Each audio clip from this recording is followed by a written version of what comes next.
అప్పుడు 32 జిల్లా పరిషత్లకు 32 మనమే గెలిచినాం. 10 డీసీసీబీలు 10 డీసీఎంఎస్లు ఉంటే 100% మనమే గెలిచినాం. సర్పంచ్ ఎన్నికల్లో 80 నుంచి 90% మనమే గెలిచినాం. మరి ఈ రోజు సీన్ రివర్స్ అయింది. ఇంకా 3 ఏళ్లు కాంగ్రెస్ గవర్నమెంట్ ఉన్నా నీ పాలన బాగలేదు అని 35-40% బీఆర్ఎస్ సర్పంచ్లను గెలిపించింది ఇలా ప్రజలు. అది గుండాగిరి చేసి పైసలు పంచి సారా పంచి పోలీసులను వాడి అధికార దుర్వినియోగం చేసి ఓట్లు కింద మీద చేస్తే కూడా 4000 మంది సర్పంచులు ఇలా బీఆర్ఎస్ పార్టీ గెలిచింది. రేవంత్ రెడ్డి అప్పుడప్పుడు అంటాడు బీఆర్ఎస్ లేదు చచ్చిపోయింది ఇక లేదు లేదంటాడు. కానీ నిద్రలో కూడా బీఆర్ఎస్ గురించే కల్వరిస్తాడు. బీఆర్ఎస్ పేరు తీయకుండా కేసీఆర్ పేరు తీయకుండా మాట్లాడతాడు రేవంత్ రెడ్డి. మళ్ళా మీదికి మేకపోతు గాంభీర్యం బీఆర్ఎస్ పని అయిపోయింది అంటాడు. ఓసారి ఎప్పుడు అన్నాడు బీఆర్ఎస్ ఇత్తరం కూడా మొలకెత్తనియా అన్నాడు. ఇత్తరం ఇక లేవది బీఆర్ఎస్ ఇత్తరం మొలకెత్తనియా అన్నాడు. బిడా రేవంత్ రెడ్డి బీఆర్ఎస్ పార్టీ ఇది ఒక ఉద్యమ పార్టీ. తెలంగాణ ప్రజల గుండెల్లో పుట్టినటువంటి పార్టీ బీఆర్ఎస్ పార్టీ. నువ్వు మొలకెత్తనియా అంటే నీ గుండెల్లో నుంచి 4000 మంది సర్పంచులు మొలకెత్తిండ్రు రేవంత్ రెడ్డి. ఇప్పుడు 4000 గెలిచిండ్రు. నీకు దమ్ముంటే ధైర్యం ఉంటే ఒక్కసారి జెడ్పీటీసీ ఎంపీటీసీ ఎన్నికలు పెట్టు. ఎందుకంటే అందులో కారు గుర్తుంటది. కారు ఉంటే కేసీఆర్ యాదికి వస్తాడు. గుద్ది గుద్దిడిచి పెడతాడు నిన్ను కాంగ్రెస్ పార్టీని. ఆయనకు భయం పట్టుకున్నది. అందుకే కారు గుర్తు ఎలక్షన్ పెట్టలేడు. సర్పంచ్ల కారు ఉండదు కదా, బ్యాటు ఫుట్బాల్ ఇవి రింగులు కత్తెర్లు ఉంటాయి. ఆడ కారు కనబడితే అందరు కుదురు. కేసీఆర్ యాదికి వస్తుండే. కారు గుర్తు ఎలక్షన్ పెట్టమంటే వెనక ముందు అవుతున్నాడు. కోఆపరేటివ్ ఎలక్షన్ డీసీసీబీ ఎలక్షన్ పెట్టమంటే ఎలక్షన్ పెట్టా మా కాంగ్రెస్ వాళ్ళకి దొడ్డిదారిన నామినేట్ చేసుకుంటా అంటుండు. జెడ్పీటీసీ ఎన్నికలు మెల్లగా చూస్తుంది ఇప్పుడు ఏం పెట్టాలి అంటుండు. అంటే భయం పట్టుకున్నది కాంగ్రెస్ వాళ్ళకు. ఇలా మీరు గెలిచిన సర్పంచ్లకు మంచి భవిష్యత్తు ఉంటుంది. మీకు బాధ్యత కూడా ఉన్నది. ఒక విషయం చెప్పాలి. ఆర్థిక సంఘం డబ్బులు 15వ ఆర్థిక సంఘం డబ్బులు ఆనాడు బీఆర్ఎస్ ఉన్నప్పుడు కేసీఆర్ గారు కేబినెట్ లో ఒక నిర్ణయం తీసుకున్నారు. ఢిల్లీకేలు వచ్చే పైసలు రాష్ట్ర ప్రభుత్వ ఖజానాకు పోవు, నేరుగా 85% మా సర్పంచుల ఖాతాల్లోకి పోవాలని నిర్ణయం తీసుకున్నాం. మీరు అధైర్యపడద్దు. రేవంత్ రెడ్డి ఆపలేడా పైసలు. ఢిల్లీ టు గల్లీ డైరెక్ట్ మీ అకౌంట్లనే పడతాయి పైసలు. రూపాయికి 85 పైసలు మీ అకౌంట్లకే వస్తాయి. 10 పైసలు మండలం, 5 పైసలు జిల్లా పరిషత్. అవి ఎలక్షన్ కాలే కనుక రావు. ఎలక్షన్ అయింది కనుక సర్పంచ్ల అకౌంట్లోకే డబ్బులు వస్తాయి. అండ్ ఇంకో ముఖ్యమైన విషయం, సునీతా లక్ష్మారెడ్డి గారికో నాకో చెక్ పవర్ ఉండదు. ముఖ్యమంత్రి రేవంత్ కు చెక్ పవర్ ఉండదు. ప్రధానమంత్రికి ఉండదు.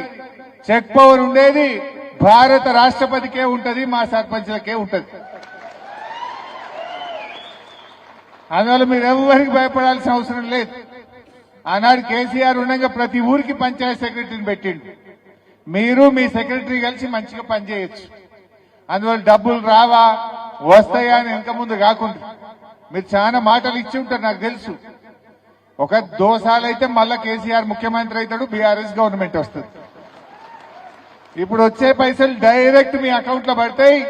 దాంతో ఏమేం చేయగలుగుతారో చేయండి. మంచిగా మోరీలు సాఫ్ ఉండాలి, రాత్రిపూట చీకటి లేకుండా బుగ్గలు వేయాలి, మంచినీళ్లు ప్రతి ఇంటికి పొద్దున్నే రావాలి.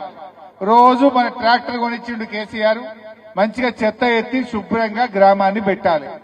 ఇట్లా మీతో అయిన కాడికి మీరు దండ్లాడు. సునీతమ్మ గారు మీకు అండగా ఉంటది. ఏమైనా అర్థం కాకపోతే మీకు చెప్తుంది. ఇంకేమైనా పెద్ద పనులు ఉన్నాయనుకో దోసాల తర్వాత మళ్ళా కేసీఆర్ గారు మన బీఆర్ఎస్ ప్రభుత్వం వస్తుంది. ఇంకేమన్నా ఉన్నా కూడా అన్ని చేసి పెడతాం. ఎందుకు మీరు 5 ఏళ్ల కోసం గెలిచింది కదా, 5 ఏళ్లు కదా.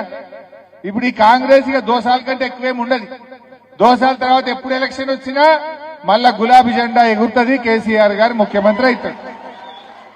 అప్పుడు మంచిగా మీ పనులు ఇంకేమైనా మిగిలిపోయినాయి ఉంటా నా బాధ్యత, సునీతమ్మ బాధ్యత, తప్పకుండా వాటిని మీకు చేపిస్తాం. ఇంకేమైనా మిగిలిపోయినాయి ఉంటే ఎవడన్నా మిమ్మల్ని తిప్పలు పెట్టి రాసి పెట్టుకోండి. మన గవర్నమెంట్ వచ్చినాక మిత్తితో సహా అని చెల్లిద్దాం. ఏం భయపడకూడదు, ఎవరిని విడిచిపెట్టేది లేదు ఈ తాప. సో ధైర్యంగా ఉండండి. మా ఓడిపోయిన వాళ్ళు ఉన్నారు, మీరు కూడా బాధపడద్దు. మొన్న నేను చూసింటి మా సిద్దిపేటల కొన్ని కాన్స్టిట్యున్సీలో చూసింటి. ఈ తాప ఎవరు గెలిచిందా బాగా అంటే పోయిన తాప ఓడిపోయిన వాళ్ళు ఈ తాప గెలిచింది. ఎక్కువ మంది పోయిన తాప ఓడిపోయిన వాళ్ళు ఈ తాప సర్పంచ్లు. అందువల్ల ఓడిపోయిన వాళ్ళు బాధపడకుండా మీకు భవిష్యత్తు ఉంటుంది, గెలిచిన వాళ్ళకు బాధ్యత ఉంటుంది. మీకు భవిష్యత్తు ఉంది, మీకు బాధ్యత ఉంది. అందువల్ల ఎవ్వరు కూడా నారాజు కాకండి. ఓడిపోయిన తమ్ముళ్ళు కూడా బీఆర్ఎస్ పార్టీకి, సునీతా లక్ష్మారెడ్డి గారికి మీరే సర్పంచులు, మీరే మాకు నాయకులు. మీ గౌరవం ఎప్పుడూ ఉంటది. ఏ పనున్నా తప్పకుండా మీకు చేసి పెట్టాలి, సునీతమ్మ గారు చేస్తారు. మేమందరం కూడా మీకు అండగా ఉంటాం. సో ఈరోజు చాలా విషయాలు ఉన్నాయి. కాంగ్రెస్ ప్రభుత్వం వచ్చినాక ఏది కూడా సరిగా జరుగుతున్న పరిస్థితి లేదు. ఏం జరుగుతుంది మీకు తెలుసు కదా. ఏది చూసినా సగం సగం ఆగమాగం.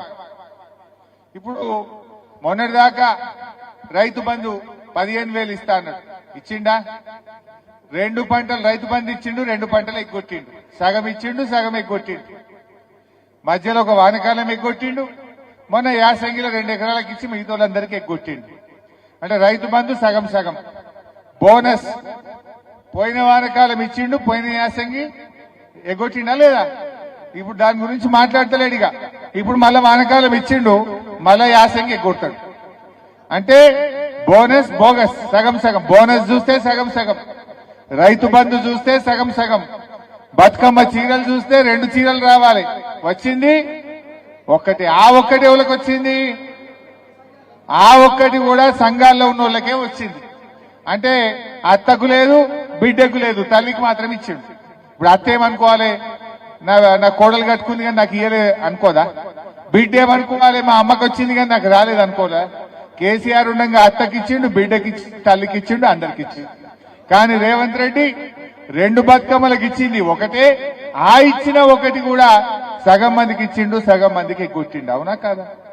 ఈ రకంగా అంతా ఆగమాగం. ఏ పథకం చూడు, ఇందిరమ్మ ఆత్మీయ భరోసా అన్నాడు, కూలీలందరికీ ఏడాదికి 12,000 ఇస్తా అన్నాడు, డబ్బా కొట్టిండు, పెద్ద పెద్ద హోర్డింగ్లు పెట్టిండు, ఫ్లెక్సీలు కట్టిండు, ఉపన్యాసాలు కొట్టిండు. చూసింది ఏంటంటే మండలానికి ఒక ఊరికి ఇచ్చిండు, అన్ని ఊర్లకే కొట్టిండు. ఒక ఊరికి ఇచ్చిండు, అది ఒక తాపనే ఇచ్చిండు, మిగతా ఊర్లకి అది కూడా ఇయ్యలే.